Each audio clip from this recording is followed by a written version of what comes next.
Toi, tu es seulement poli avec le pasteur, impoli avec ton mari.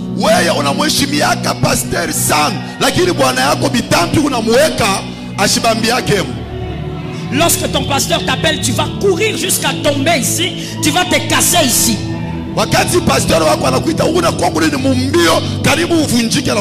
Quand ton mari t'appelle, tu réponds comme si tu répondais à un chat. Nous sommes venus prier et nous sommes venus comprendre ce que c'est la prière avec résultat. La prière avec résultat ne vient pas que avec l'onction.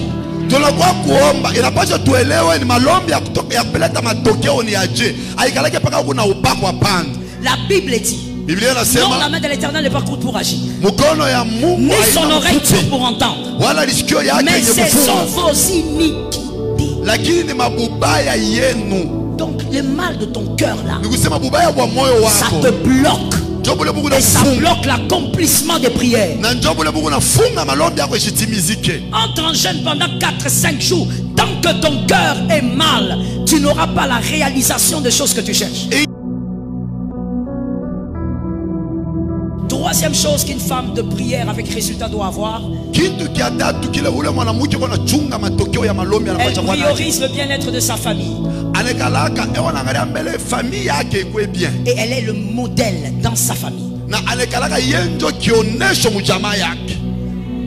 Proverbe 14:1.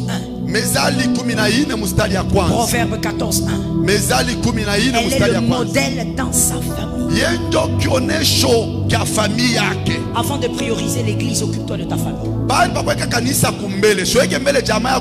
Voilà pourquoi la Bible dit un ancien ne peut pas être celui qui méprise sa famille. Avant qu'il soit un ancien d'église, il doit d'abord prendre très bien soin de sa femme et de ses enfants.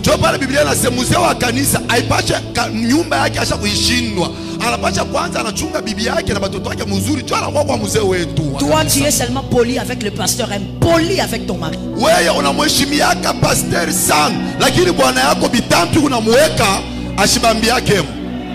Lorsque ton pasteur t'appelle, tu vas courir jusqu'à tomber ici, tu vas te casser ici.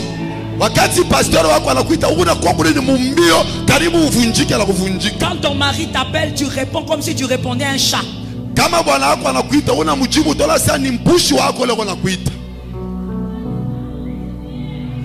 Dis à 3 personnes, il faut être délivré de la vaine manière de vivre.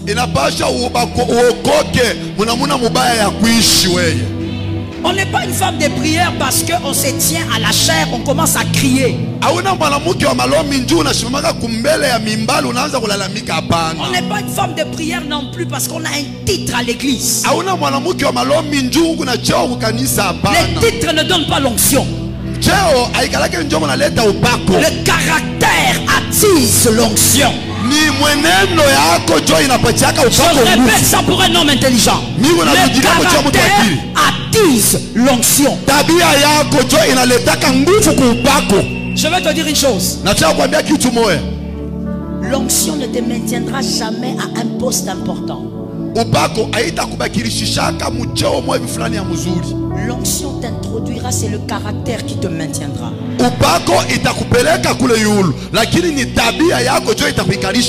C'est l'onction qui a amené Joseph devant le roi. Mais pour rester ministre, il fallait que Joseph ait le caractère. L'onction peut ouvrir la porte du mariage, mais c'est le caractère qui te maintient dans un mariage. Est-ce que quelqu'un m'entend bien? Je dis à une personne, sois un modèle. Madame, est-ce que si ton mari, on lui dit par le Seigneur, par un pire hasard, voilà, le Seigneur lui dit, je veux reprendre pour toi. Je parle de ton mari, hein? Et le Seigneur lui dit, je veux te faire recommencer la vie. Est-ce qu'il va t'épouser? Est-ce qu'il va revenir pour t'épouser? Arrête de faire l'hypocrite, sois sincère. Dans ton cœur, là, tu as la réponse. Combien de fois il t'a dit dans la chambre, toi, je sais pas où je te trouvais. Combien de fois ton mari t'a dit je ne sais pas où je t'ai trouvé toi? Combien de fois ton mari a dit devant les gens tu es hypocrite, ici à la maison tu es une mauvaise femme?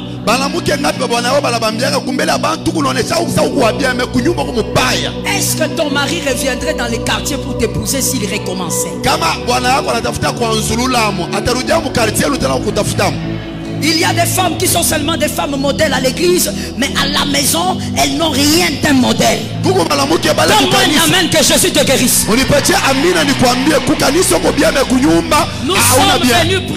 Nous sommes venus prier et nous sommes venus comprendre ce que c'est la prière avec résultat. La prière avec résultat ne vient pas que avec l'onction.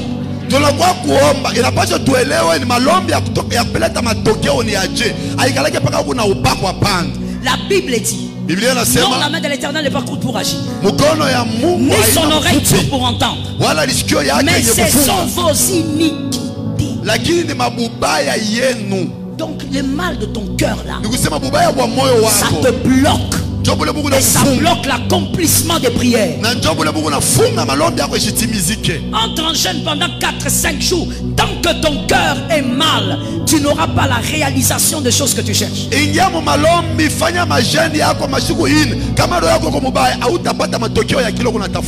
Il y a des femmes qui ont le temps, puisque je parle des femmes, il y a des femmes qui ont le temps de s'occuper de toutes les femmes et les jeunes filles à l'église.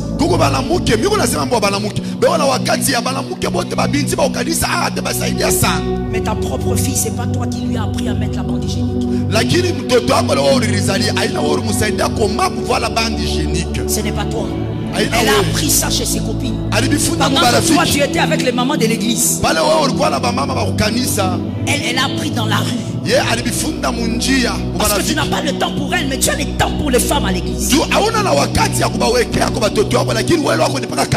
Est-ce que ton mari, sans les micros,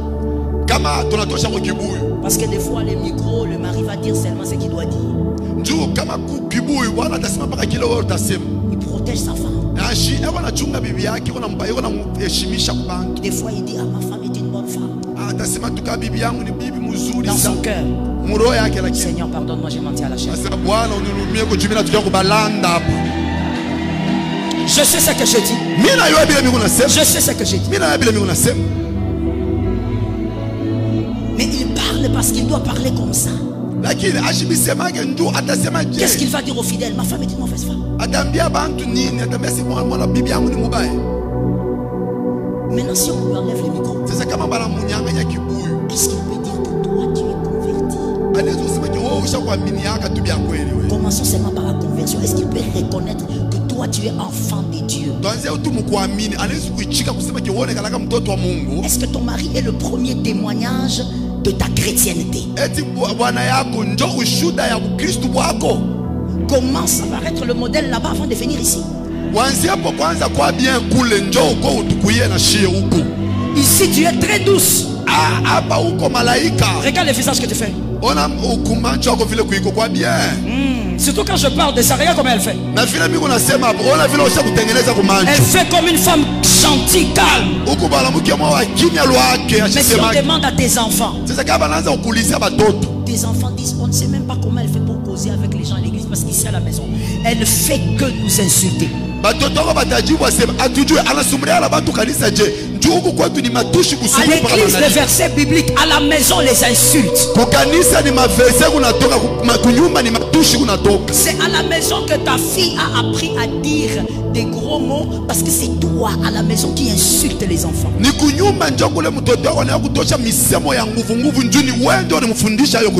Est-ce qu'on ne peut pas avoir une génération de femmes, enfants de Dieu? Je ne veux même pas parler des servants de Dieu. Enfants de Dieu, capables d'avoir des enfants qui vont dire moi, j'ai 14 ans, mais ma mère, je ne l'ai jamais entendu insulter.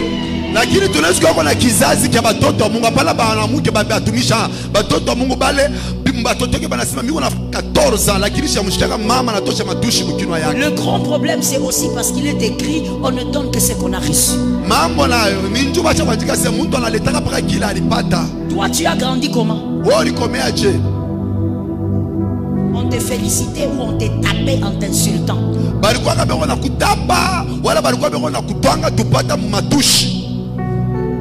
Matouche. Tu as grandi avec la baston.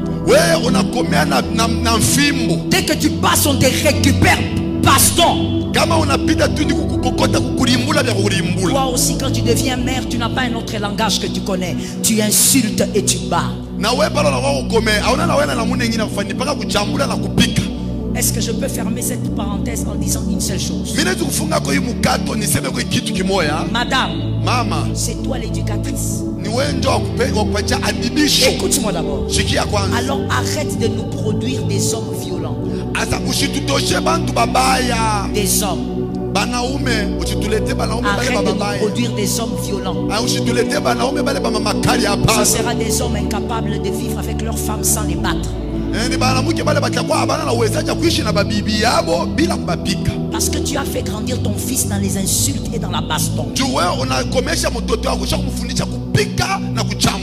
Un homme s'éduque, un animal se dresse.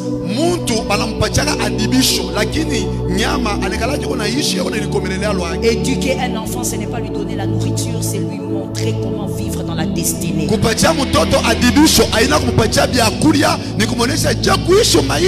Tu prends l'enfant là, les garçons là, d'abord tu les tapes en l'amenant dans la salle de bain. Tu les tapes tout au long du chemin, il n'a rien fait. Tu enlèves les habits, tu les tapes. Et puis tu l'insultes, tu dis qu'il a la tête comme ses oncles paternels. Et quand tu finis, tu mets la table, allez mange. Il faut que tu manges pour que tu deviennes un grand garçon. On ne devient pas un grand garçon en mangeant. On devient un grand garçon avec l'éducation.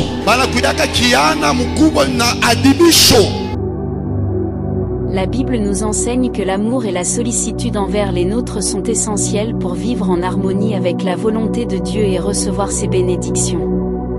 En 1 Timothée 5:8, il est écrit: si quelqu'un n'a pas soin des siens, et principalement de ceux de sa famille, il a renié la foi, et il est pire qu'un infidèle. Prendre soin de notre famille est un devoir sacré pour un chrétien. Cela signifie fournir amour, soutien et protection, mais aussi être un exemple de foi et de moralité. En priant pour nos proches et en étant des modèles de foi, nous créons un environnement propice à la bénédiction de Dieu. Nos prières pour nos enfants, nos conjoints et nos parents sont un acte d'amour et d'intercession. En Galates 6:2, il est dit: portez les fardeaux les uns des autres, et vous accomplirez ainsi la loi de Christ. Lorsque nous partageons les fardeaux de nos proches, nous honorons Dieu et nous construisons des relations solides. L'apôtre Pierre nous exhorte dans 1 Pierre 3:7 à traiter nos conjoints avec respect et compréhension, car cela favorise l'exaucement de nos prières. Prendre soin de notre mariage et de notre foyer crée un environnement où Dieu peut agir et bénir notre vie de prière. En conclusion, mes chers frères et sœurs, prendre soin de nos proches et de notre famille est un élément essentiel pour que Dieu réponde à nos prières. En aimant, soutenant et priant pour nos proches, nous reflétons l'amour de Dieu et nous nous rapprochons de sa faveur et de ses bénédictions. Puissions-nous chercher à être des exemples d'amour, de sollicitude et de foi au sein de nos familles, sachant que cela nous rapproche de Dieu et de sa grâce. Amen.